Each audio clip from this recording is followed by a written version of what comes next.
So this is gonna be another one of those vlog from my car type things. I don't know. Today's topic is probably gonna be about just the body in general because the idea of space, for me, brings the first thing it brings about is lifespan, and that's not a normal connection for a lot of people. But um, if we're talking about real space and we're not talking about just dilly daddling up in orbit or messing around on the moon. The human lifetime really doesn't give you much time to work around in space, given the vast distances. And humanity only really has two ways to overcome that. We can either create some really, really fast ships that, can get us to places in a measly years or so, or we can drastically increase our lifespan so that that time, the hundreds, if not thousands of years that it takes to get from point A to point B, point A being Sol, point B being whatever the hell star you want to go to, that's kind of our only option, that or hypersleep. But that's some science fiction that even my deepest research has come up with just ideas and experiments that have pretty much failed. Human bodies do not like to be stopped for extended periods of time. They like to keep going. That's kind of how they were built. But so I think for today's topic, I am going to talk about what I call the four ways to immortality. And when I say immortality, I don't necessarily mean you live forever. I mean that given the circumstances of what your body is made of, you will not break down. Like yourself as a body won't break down. That's not to say you get hit by a bus or fall from a 1,000-story building. You will still die. They might be able to piece back together the pieces a lot easier, but most likely you're still going to die. So the four ways to immortality. First being biological, and that's kind of the one we're working on here. That's with modern medicine and all these other things, where you, through biology, engineer your body to last as physically long as possible. Where your cells perfectly split from each other every single time. We have a genetic system to take care of all the problems that arise from our DNA. Just basically what we're doing now on overdrive, and eventually we'll get to the point where we're not living, we went from 40 years to 60 years, now we're like 80 to 90. People more and more nowadays are living to 100, that were born around 1920, 1930, 1910, 1920, sorry, because they were around when modern medicine was really taking off. And you see the benefits on their health. They're living into their hundreds, kind of healthy, pretty healthy, not to say happy, but healthy. And I just see that going further. So for the next 10, 20 years, keep an eye out for how long people are living, because I think it's going to slowly increase till we get to about 150. Ooh. And then when we get to about 150, that's when people, I think, are going to start taking note, like, oh wow, people are living a lot longer.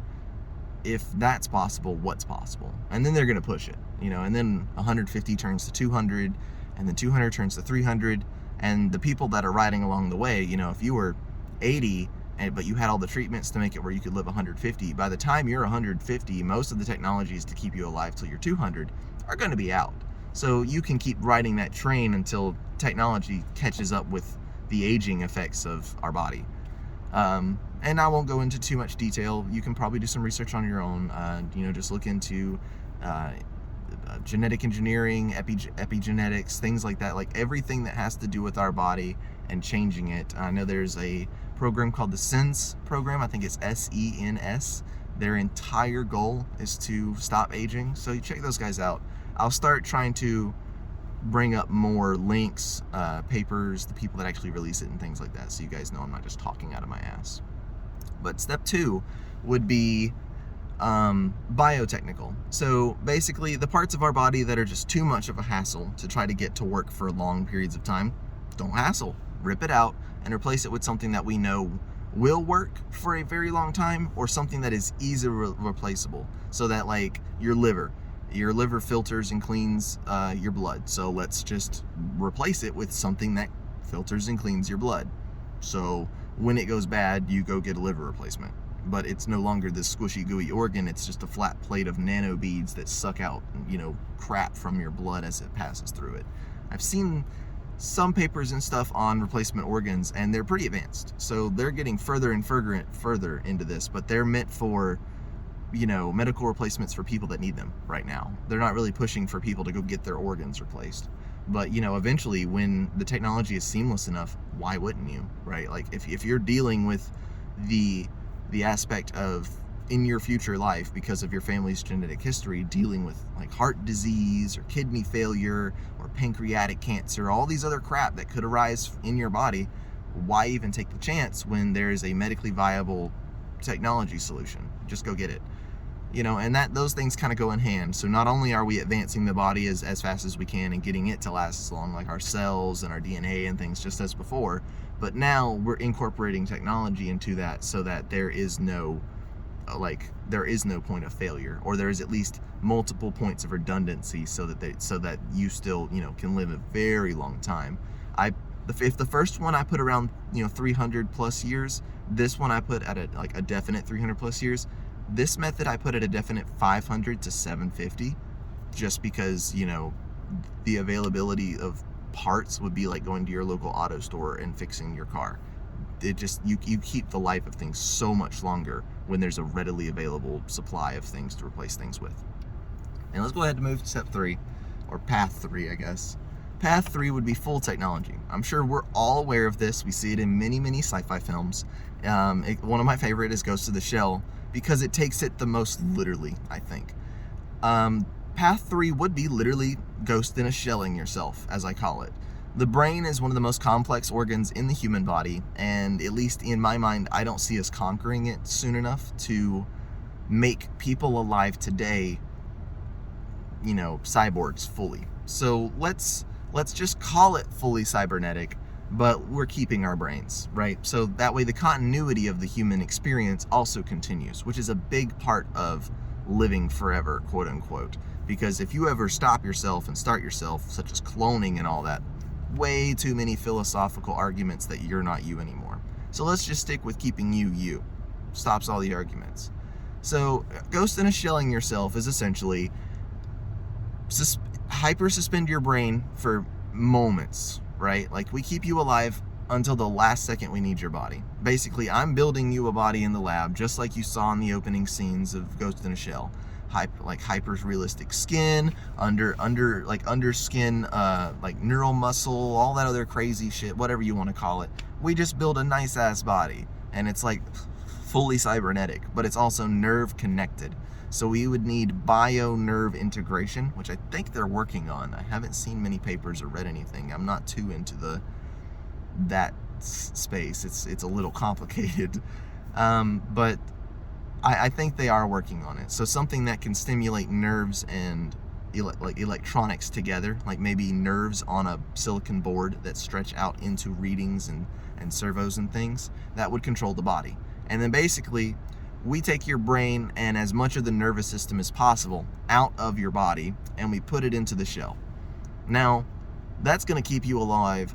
That's going to keep you alive for a really, really long time. I'll put it at 1,000 plus minimum, because as long as the brain, which we haven't ever put a brain through that kind of stress test, as long as the brain is able to withstand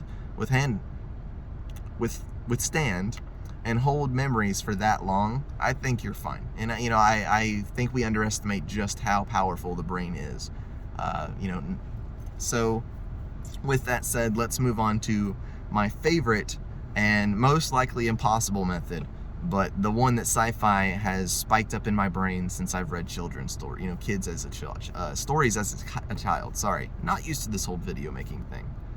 So it's the nanotechnology route. So basically, for a long time I thought, okay, if we ever did this, we would need to make nano machines, on the atomic scale, and then they would work throughout our body, blah, blah, blah. No, it turns out I was wrong. And not only was I wrong, it's almost impossible to make machines on a nanoscale just because of quantum interference and all kinds of other stuff going on. Like the particles just don't like to work. And like you want to make a wall, how do you make a wall of flat particles that all repel each other? It's difficult. So let's just skip that step. You know what we know how to do a lot of? Nanobiology, cellular biology, things that has to do with our cells. So all our really smart scientists have to do is technically cook up a cellular nanodust. And what this nanodust would do is basically you take it in a little syringe, you pop it in your leg, and over time, this nanodust would eat away at your body. But as it eats your body, each nanoparticle or cell, nanocell, would replace the thing it ate and then make a copy. So it would eat a blood cell and then start functioning as the previous blood cell, everything included. And then it would just go along its job, but it would make a copy of itself to go and eat another cell and then copy its job. And then slowly, your entire body would be replaced with this cellular nanodust.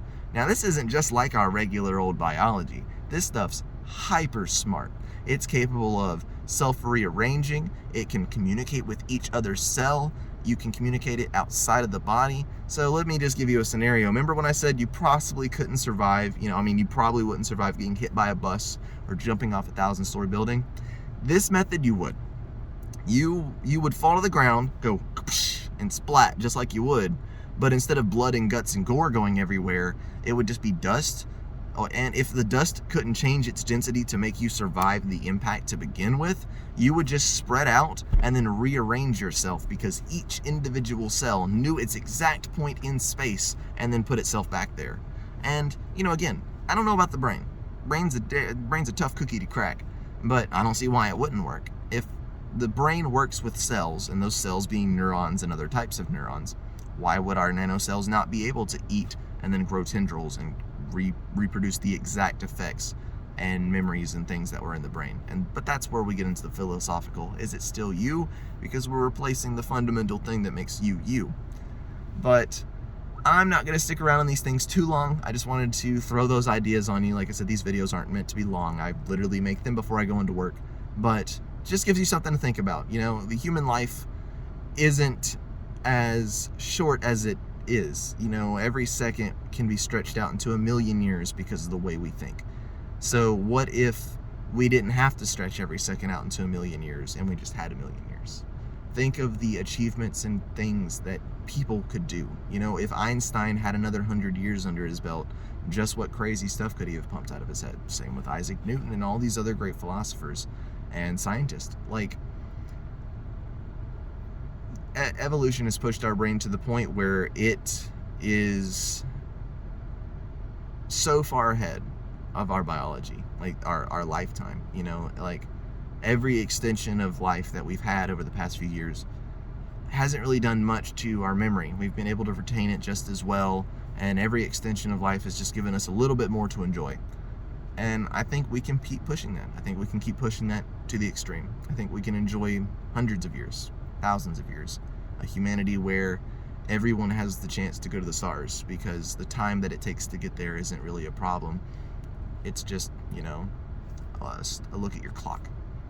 But I'll leave you guys with that, and I hope everybody has a great day. If you liked my video and you think you want to hear more stuff about science and just random ramblings, please like the video and maybe subscribe if you want to see more every day. I will see you guys later, and you have a great day.